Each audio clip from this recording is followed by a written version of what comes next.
Hello everyone, welcome to my channel simplified organic. Simplified organic में आप सबका स्वागत है। Topic optical isomerism lecture 2। Lecture 1 में मैंने आपको पढ़ाया कि अगर आपको एक कंपाउंड सॉल्यूशन दिया जाए, कैसे पता करोगे कि भाई वो कंपाउंड ऑप्टिकली एक्टिव है या नहीं। बाय यूजिंग पोलरीमीटर यूज करके आप ये पता करेंगे कि भाई वो डेक्स्ट्रो है या लीवो है। डेक्स्ट्रो मतलब राइट साइड घुमाने वाला, पीपीएल को राइट साइड घुमाने वाला डेक्स्ट्रो, लेफ्ट साइड घुमाने वाले को लीवो।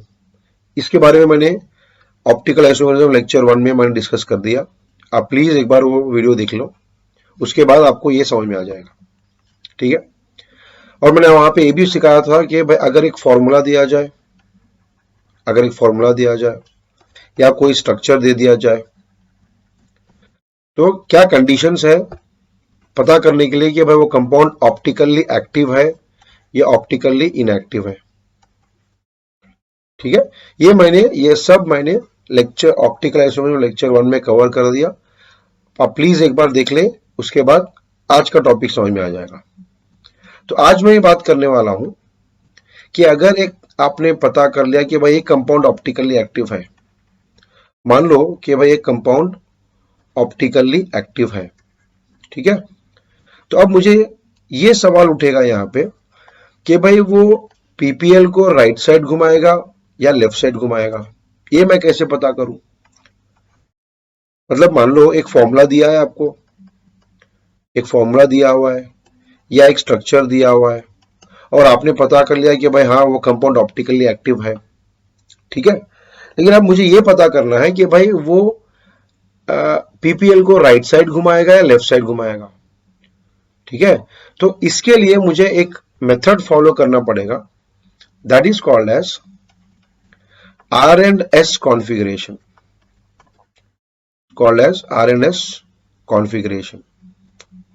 ठीक है भाई। तो ये आर एंड एस होता क्या है। आर का मतलब होता है रेक्टस,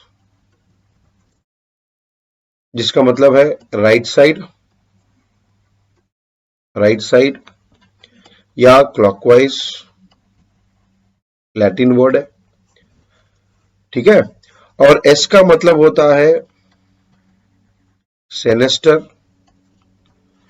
जिसका मतलब है लेफ्ट साइड या एंटी क्लॉकवाइज घुमाने वाला। ठीक है भाई। अब बच्चों को मैं सिंपल मेथड बोलता हूं याद रखने के लिए कि भाई देखो, सिंपल सी बात है, आप जब आर लिखते हो तो आप क्लॉकवाइज घूमते हो। ठीक। देखो इस तरह से घूमोगे। जब आप आर लिखते हो तो इस तरह से क्लॉकवाइज घूमोगे। तो आर का मतलब हो गया राइट साइड, रेक्टस। ठीक है। अब जब एस लिखते हो तो आप एंटी क्लॉकवाइज जाओगे।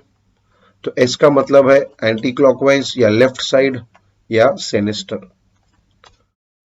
ठीक है। तो पहले लेक्चर से आप ये पता कर लोगे कि भाई कंपाउंड ऑप्टिकली एक्टिव है या नहीं। अब ये वाले लेक्चर में आपको मैं सिखाऊंगा कि अगर कोई कंपाउंड ऑप्टिकली एक्टिव है तो वो पीपीएल को किधर घुमाएगा, राइट साइड घुमाएगा या लेफ्ट साइड घुमाएगा। देखो मेरे पास कंपाउंड सॉल्यूशन फॉर्म में नहीं है, मेरे पास फॉर्मूला है। एक फॉर्मूला दिया मैंने और पता कर लिया कि भाई वो ऑप्टिकली एक्टिव है। तो अब मुझे ये पता करना है कि भाई वो किधर घुमाएगा, कि राइट साइड घुमाएगा पीपीएल को या लेफ्ट साइड। उसके लिए हमको ये आर एंड एस फॉलो करना पड़ेगा। ठीक है। अब भाई पहले तो हम देखेंगे भाई फिशर्स प्रोजेक्शन में। फिशर्स प्रोजेक्शन फिशर्स प्रोजेक्शन में आर एंड एस कॉन्फ़िगरेशन देखेंगे। What do mean by Fisher's projection. इस वाला प्रोजेक्शन को कहेंगे। एक है वर्टिकल लाइन और एक है हॉरिजॉन्टल लाइन, इसको कहा जाता है फिशर्स प्रोजेक्शन। अब अगर मान लो एक कंपाउंड मैंने आपको फिशर्स प्रोजेक्शन में दे दिया, ठीक है, जैसे कि मान लो मेरे पास ये वाला कंपाउंड है ए बी सी डी। ठीक है। अब यहां तो आपको पता है भाई ये वाला जो सेंटर वाला जो कार्बन है ये कायरल है। ठीक है, कैरल कार्बन है, कंपाउंड कैरल है, और मुझे पता करना है कि भाई ये पीपीएल को राइट साइड घुमा रहा है लेफ्ट साइड घुमा रहा है। तो यहाँ पे थोड़े रूल्स फॉलो करना पड़ेगा आपको। तो मैं लिख रहा हूं रूल नंबर 1। रूल नंबर 1 क्या कह रहा है? Give priority, give priority in decreasing order of, decreasing order of atomic numbers. मतलब ये जो कंपाउंड है A B C D, A B C D, है ना भाई।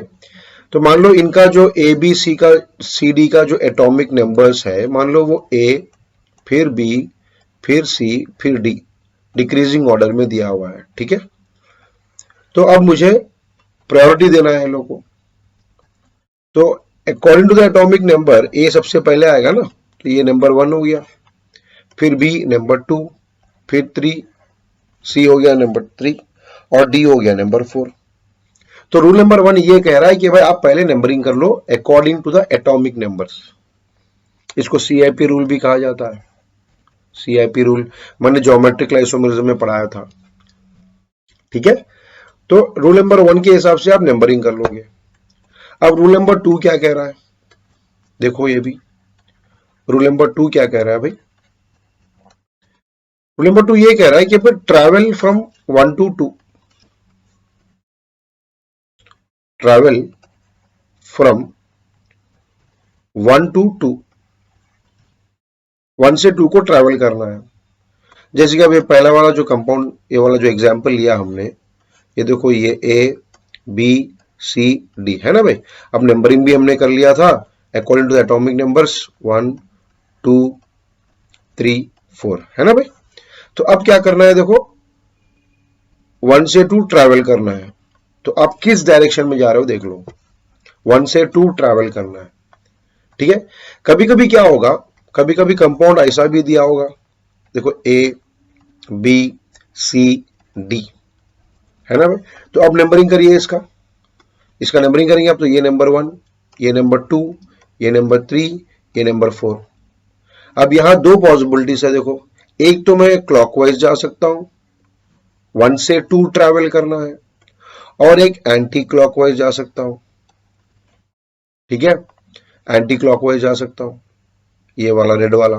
ठीक, अब सवाल ये पैदा होगा कि भाई यहां पे कि मैं क्लॉकवाइज जाऊं या एंटी क्लॉकवाइज जाऊं।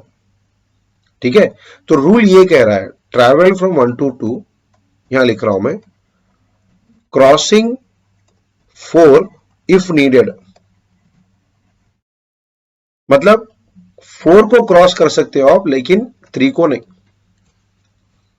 देखो पहला वाला जो एग्जाम्पल है, इसके अंदर तो आपको किसी को क्रॉस करने की जरूरत है ही नहीं, क्योंकि ए 1 and 2 तो एक बाजू में है, they are neighbours.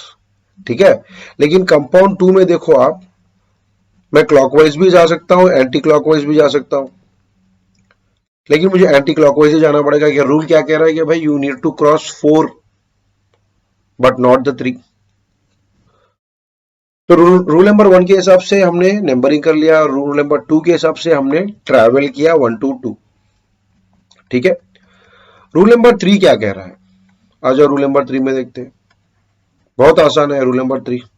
Rule number 3 कह रहा है कि अगर आप क्लॉकवाइज जा रहे हो तो उसको आर कहेंगे, अगर आप एंटी क्लॉकवाइज जा रहे हो तो उसको एस कहेंगे।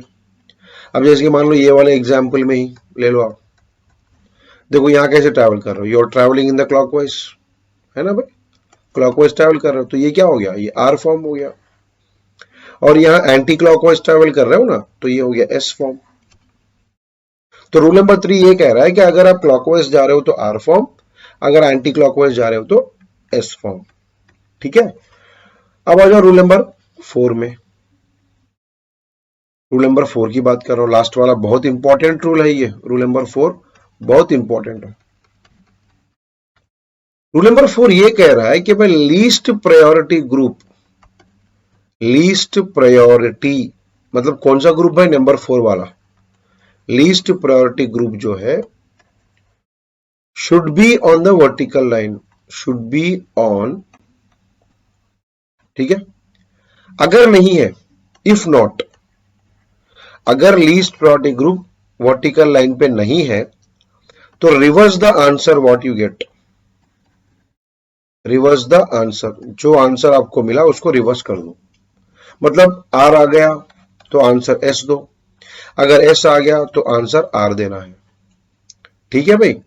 तो अब देखो यहां पे मैं एक सॉल्व कर रहा हूं। अब मान लो मेरे पास ये वाला कंपाउंड, पहले वाला जो है वो ले रहा हूं मैं, ए बी सी डी, है ना।